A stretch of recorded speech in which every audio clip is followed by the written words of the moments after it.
you wanted the best, you've got the best podcast. The hottest podcast in the world. The Chris Voss Show, the preeminent podcast with guests so smart you may experience serious brain bleed. The CEOs, authors, thought leaders, visionaries, and motivators.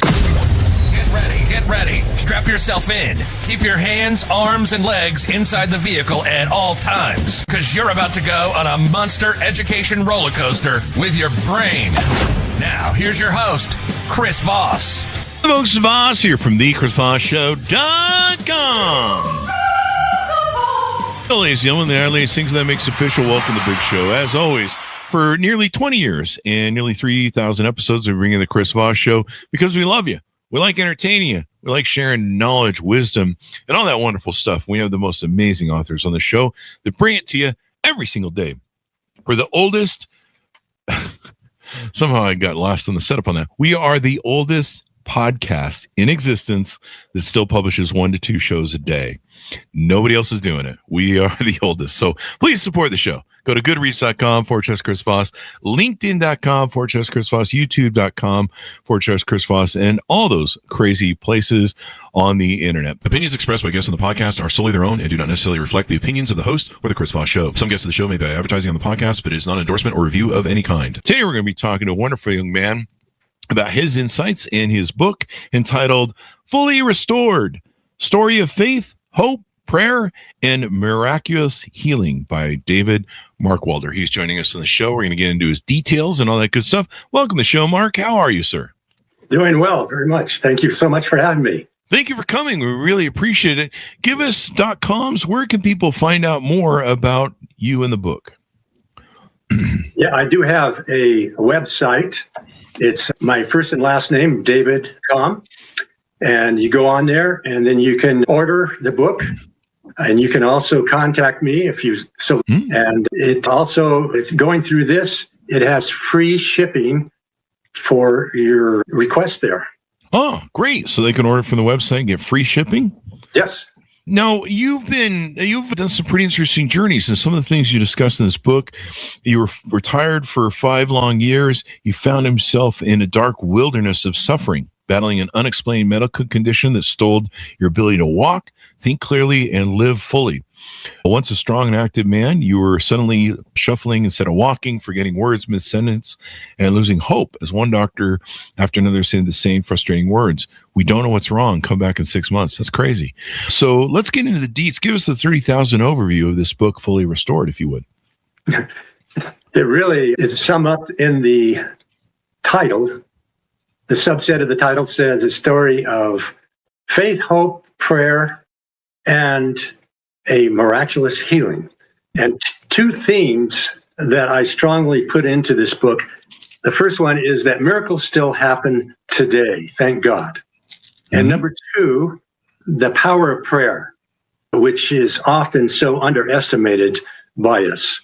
And so that's pretty much the synopsis of the book. I would suggest to you that it's for anybody who is facing a difficult physical, mental, emotional, relational problem in their life, or maybe they have struggled in the past and they need to get over it. This book can be a real encouragement for them. And so I would it's short, it's easy read, and it's something that will be a real strong encouragement to people. Now, you're a multi-book author. We should point that out so people know you're writing all the books. Let's put it that way. And we're going to get into the second book here in a bit. But did you publish the first book and then you published this one? It seems like the first one was kind of a memoir. This kind of is too. But did this take place after you published another book, or is this in tandem, I guess? It took place a year afterwards. The first book started during the COVID. I was looking for some kind of purpose in my life. I just retired after being in the ministry for 32 years, or 42 years, I'm sorry, as a Presbyterian pastor. At that time, I was Air Force chaplain for 26 of that. And so I said to my wife, I want to write a book. And she goes, you want to write a book? Really? So much faith, honey, you're throwing at me. You know how wives are. Yeah. They always challenge you. But she goes, Yeah, why don't you just start with one chapter, Dave? Because you got to understand, it was during COVID. I already started facing the problem that ended up being with me for 5 long years. Oh, wow. So she knew I was struggling. So she didn't want to discourage me, but at the same time, she wanted to be realistic. So I wrote my first chapter. I wrote my second chapter. I wrote a third chapter. Now, these chapters are only 1 to 2 pages long, most of them. And then I kept on writing until I wrote 144 chapters. Wow. And I thought, you got War and Peace right there. Material here for people to read, not just a legacy, because at first it was just going to be a legacy for the family and friends. Here I am, a person who have been on 6 out of 7 continents. As an Air Force chaplain, I was detailed out to 9/11 at the Pentagon right after 9/11 happened. Oh, wow. Saw the drama and the huge pain that Washington, D.C. was facing at that time. Yeah. And then also, as a family man, we owned a 20-foot motorhome, and we went across the United States several times. And so there are a lot of good memories. Anyway, it's a book, a memoir that I believe people would really enjoy getting a lot of fun out of. Yeah. And what a life, too. So tell us more about this experience with Fully Restored. How did you, it sounds like you were going to the doctors, you were trying to figure out what was going on. Was this connected to COVID? You'd mentioned it. So tell us, give us a kind of an overview of what happens there. You don't have to tell us the ending if you don't want to blow the ending, but it sounds like you were definitely having some health issues. You bet. I'll save the ending till later. I first started noticing that something was wrong within a couple months after I had just retired as a Presbyterian pastor. And I was exhausted, no question about that. But I also knew that there was something else going on. My wife picked it up. She was the only one in our family that noticed that, okay, Dave, what's going on here? I ended up going skiing with my daughter and son-in-law December of 2016, 4 months after retiring. And I ski once a year, whether I need it or not. I'm just an intermediate skier. And normally I fall down once or twice. This time I fell down 7, 8 times. Wow. My balance was goofy. But worse yet, on the hill, I couldn't figure out how to get that crazy skis back on my feet. There was something going on cognitively. Really? And after skiing, my daughter, who is a marriage and family therapist, she goes, Dad, I want you to make an appointment with your doctor, have him check you out for Parkinson's disease. Oh. Something is wrong. For the next 5 years, I not only suffered from depression, but balance problems, anxiety, brain fog, and incontinence. Wow. I went from being a very, very strong, active person who would jog all the time to somebody who could barely shuffle. It was just keeping myself healthy. I could barely shuffle, and they thought I had Parkinson. And so I knew that there was something terribly wrong, and it was just very, very frustrating for me. And the doctors kept putting you off and stuff? Yeah, I ended up having 3 different neurologists, 2 in Colorado Springs and 1 up in Denver at Anschutz, which is a research hospital. And one after the next, they kept on saying, we don't know what's wrong, but come back in 6 months. Come back in 6 months. If you're still alive, come back in 6 months. That's not reassuring at all. You can only handle that so many times before discouragement sets in. You're like, what the hell? I know there's something wrong. The doctors have done thanks a lot. Yeah, thanks a lot. Don't bother sending me your bill, dude. That's right. Oh, man. It's called practicing medicine. I don't know. Now, so we want people to buy your book. We want people to read your story, and we don't want to blow endings if those are important. But what was, I believe you talk in the book about what was the journey you went on and maybe some of the things you discovered in dealing with this. Maybe some of it had to do with your faith, or I'll let you speak on that because it's your story. Sure. The hardest part about the 5 minutes in the wilderness, 5 years in the wilderness, as you say, was that I noticed I kept on deteriorating, kept on declining. I kept on getting worse. And I just didn't know if there was going to be anything good that was going to turn around and help me. And after seeing all the doctors not encouraging me, and I felt like I had exchanged going to work full time to going to doctor offices full time. Oh, wow. So there was a lot of hopelessness during this journey. It just was very discouraging, very hard to keep going. And now, during that time, my faith did remain strong.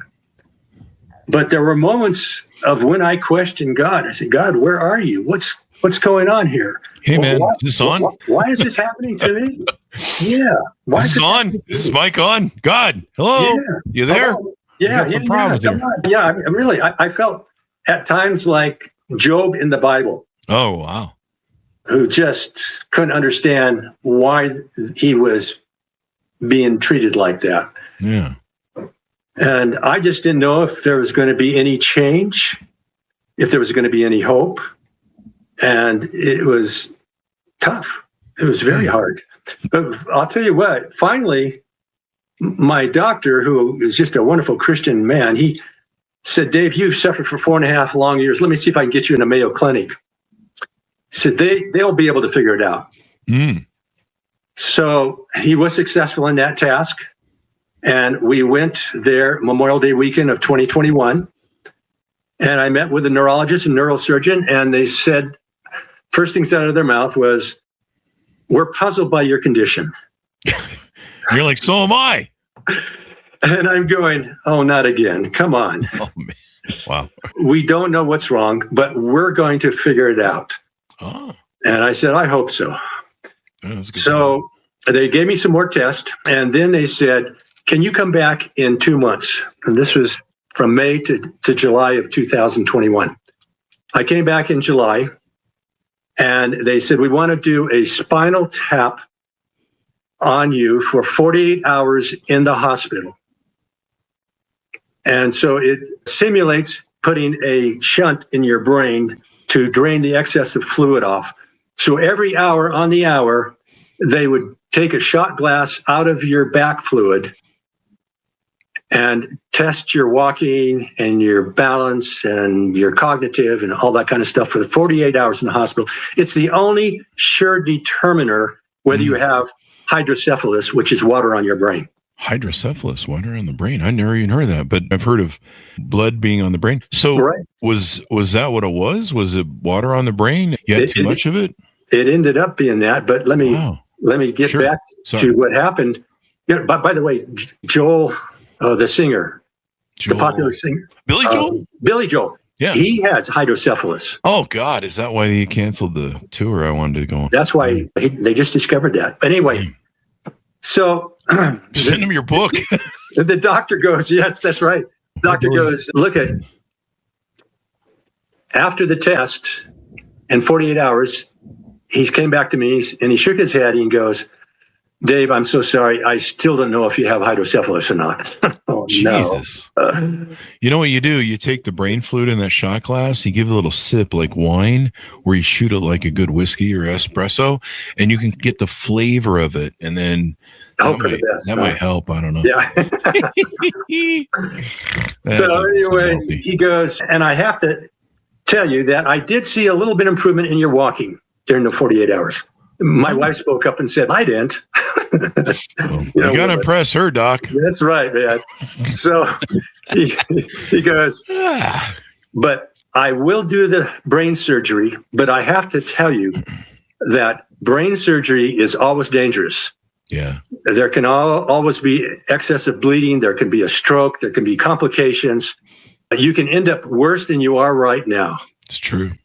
And I also have to warn you that there is no guarantee that you are going to get any improvement in the 4 areas that you are being affected by. The 4 areas is my walking, my balance, incontinence, and cognitive decline. Wow. That's not very, hey, this is a hell of a warning. Yeah. But he says, I will do it. I'm going, thanks a lot for your encouragement, doctor. One of the leading doctors in Mayo discouraging me like that. I'm going, oh, man. So I went home. I talked to my wife and 3 daughters who are in their 40s. And I said, ladies, we need to do something. I don't have any quality of life. Yeah. There's just nothing good going on here. And they totally agreed with me. And they said, let's go for the surgery. So we went back September 20th of 2021, had the surgery. And before I had it, as I was going into the operating room, I can totally tell you this, I had an incredible calmness and peace. Really? Knowing that God was with me and that hundreds of people were praying for me. Yeah. After the surgery, the doctor met with my wife in the waiting room and she said, Marcia, the surgery went extremely well. Wow. And my wife loves to touch people when she talks, okay? She could not touch his arm or body at all. There was such an aura floating around his body, which we believe was the Spirit of God was all over this doctor. Wow. So I was, in the meantime, in the recovery room. I should have been only in there for 2 or 3 hours. I ended up being in there 6 or 7 hours because it was COVID. They were short of rooms. They were cleaning up rooms and stuff. Finally, after my room came available, I said to the nurse, I have to go to the bathroom. She grabbed my wires. We started walking towards the bathroom, and I'm going, something is different. My balance seems to be so much better. That's my first clue. Next day, Marcia picked me up at 10 in the morning. I only stayed overnight. One night, I only took Tylenol for my pain management. And she said, how are you feeling? I said, I'm feeling really good, Marcia. She goes, are you feeling good enough to go to Walmart with me? Don't most people who have brain surgery go to Walmart within 24 hours? Yeah. But she wants to shop. So your answer is, oh, no, I'm going to be damaged for 10 years now. That's right. That's right. Yeah. So you got to play smart, man. No, I'm just kidding. We had to stay there for a minimum of 2 weeks in case there was complications. Yeah. So she had to get food and then bandage and gauze and stuff for my wound. Yeah. And so we went to Walmart and she said, I want you to hold on to the grocery cart for your balance. I said, that's fine. I grabbed the grocery cart. I took off like a jackrabbit. My walking was back. She could hardly keep up. Really? Yes. That's awesome.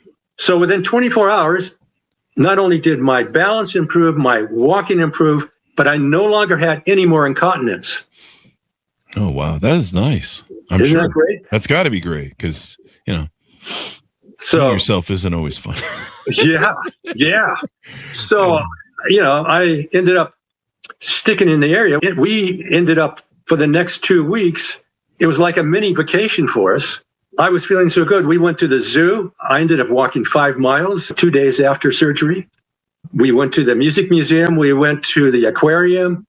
I was feeling so good. And my wife knows I love sports cars. I said, Marcia, we've got to visit the Ferrari dealership. So we even went and visited the Ferrari dealership, and we got to listen to one startup, and I'm going, oh, this is Ferrari. Yeah, that's a lot of fun. So that's what was going on. It was a miracle that happened immediately, and I was feeling good. And it was just the surgery. As soon as you got that water off, made a difference, huh? It was that, but let me finish the story. Go ahead. I'm sorry. I just had to let you know. No, yeah. I'm sorry if I'm monologuing too much here. You're fine as long as you don't give too much away because we won't be okay. So we ended up. One of my daughters, the one I was snow skiing with earlier on, she decided to fly out and help Marcia drive 800 miles back to Colorado Springs. And she said, Dad, I just went to this professional conference and I bought a book and I listened to a doctor speak on overcoming depression for life. She knew I had been depressed for 5 long years. Wow. She said, Dad, I want you to read this book for me. I haven't had a chance to read it, and I want you to tell me what you think. So in the day and a half that they drove in the car, I read the whole book. Oh, wow. Something I hadn't been able to do in 5 years. And whenever I came to a rich part of it, I would read that paragraph out loud with speed and comprehension, something I couldn't do for the past 5 years. My mind was back, praise God. Yeah. It was unbelievable. That's awesome, man. But God, 5 years of suffrage and gone. But hell, at least you finally fixed it and figured out what was right. Yeah. So we get back home, and then we end up having a Zoom call 2 weeks later, 4 weeks after surgery, with Dr. Turkmani, my neurosurgeon. And I said to him on the Zoom, I said, Dr. Turkmani, I want to thank you for being God's hands of healing me. I've got my life back. I'm a new person again. I've got improvement in all 4 areas. And he goes, he looked at us like a deer in the headlights stare. And he says, Dave, I can't take credit for that. Wow. And my wife said, we had an army of prayer warriors praying for Dave. And he says, that was the key. That was the key. You had a miracle. So that's what this book is about. After I got the miracle, God said, don't hide it under a bushel, share it. So I've been speaking at churches, I've been speaking at workshops, and now wrote this book. And what is it like for you now? Is there an ongoing issue, or just getting that water off the brain fixed it? Or is it something that has to be medicated to make sure you don't get water on the brain again? How's that work? Right now, I have had 5 good years of normalcy. I did have 5 months after the surgery in February of 2022. I did have a setback for 2 weeks. Oh. And I had to have the shunt, which is right here. It had to be reset from a 2 setting to a 1.5. Oh. And what's amazing is a neurosurgeon in Colorado Springs, he had this little plastic cap with magnet in it, and he took 30 seconds and just adjusted it. He looked in my eyes and said, you're back. Just like that.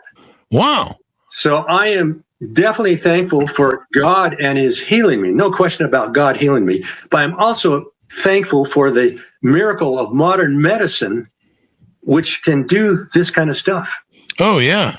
Modern medicine, man. It's wild, some of the stuff they're doing. A friend of mine has cancer right now, and esophagus cancer, and he's doing really well, and he's in Texas, and like the technologies they're using on him are crazy. I don't want to know I don't want what the bills look like, but the technology is amazing. And you're just like, wow. And so, yeah, it's really cool, some of the stuff they can do.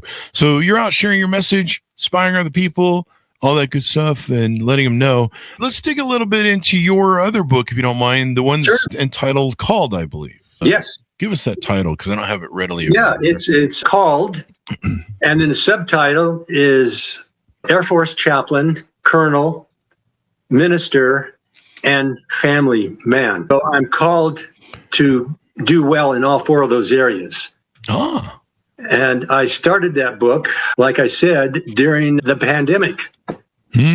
And it just kept on growing, and now it's just been a wonderful thing for people to read and enjoy my stories. Oh, yeah. Wonderful stuff, man. Wonderful stuff.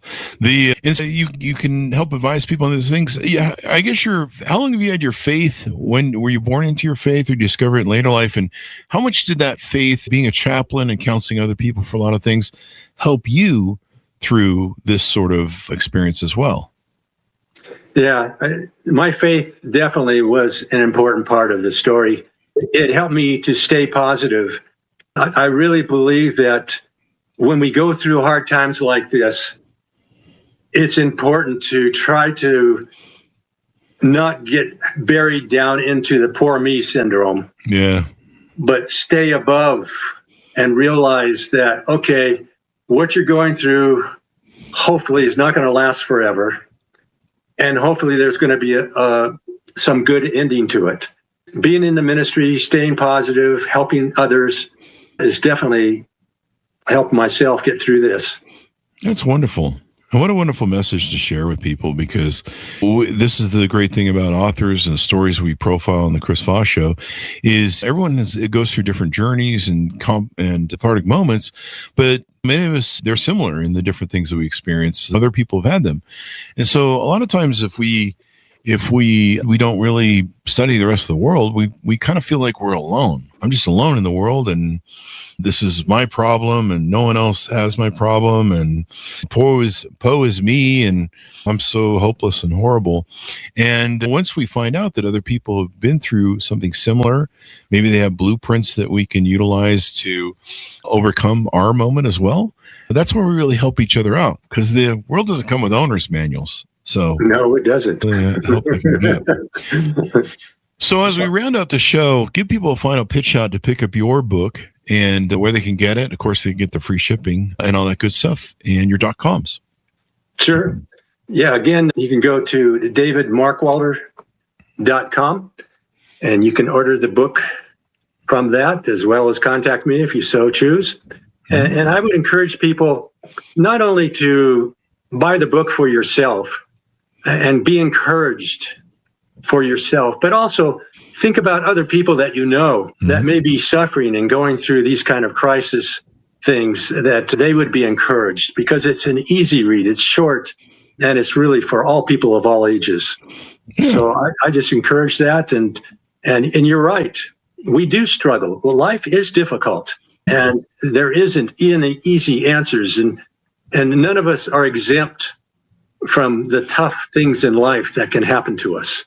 But we can pull together, and we can learn from one another and be encouraged from one another. And that's why I wrote this book.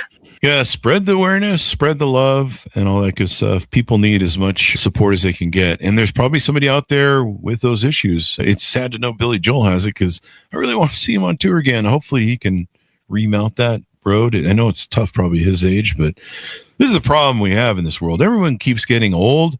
When they get old, they get unhealthy. Can we stop getting old, people? This is the real problem of life. That's right. Yeah. Stop getting old already. Damn it. Don't make me come out there. Thank you very much for coming to the show. We really appreciate it, David. Thank you for sharing your wonderful journey. Thank you very much for having me. I enjoyed it. Thank you. And I enjoyed it as well. Give us, on our audience, order up his book wherever fine books are sold. Go to Fully Restored, Story of Faith, Hope, Prayer, and Miraculously Healing. You can get that from his website, of course, the title of the book by David Markwalder. Thanks so much for tuning in. Go to goodreads.com/Chris Voss, LinkedIn.com/Chris Voss, Chris Voss1 on the TikTokity, and all those crazy places on the internet. Be good to each other. Stay safe. We'll see you guys next time. You've been listening to the most amazing, intelligent podcast ever made to improve your brain and your life. Warning, consuming too much of the Chris Voss Show podcast can lead to people thinking you're smarter, younger, and irresistible sexy. Consume in regularly moderated amounts. Consult a doctor for any resulting brain bleed.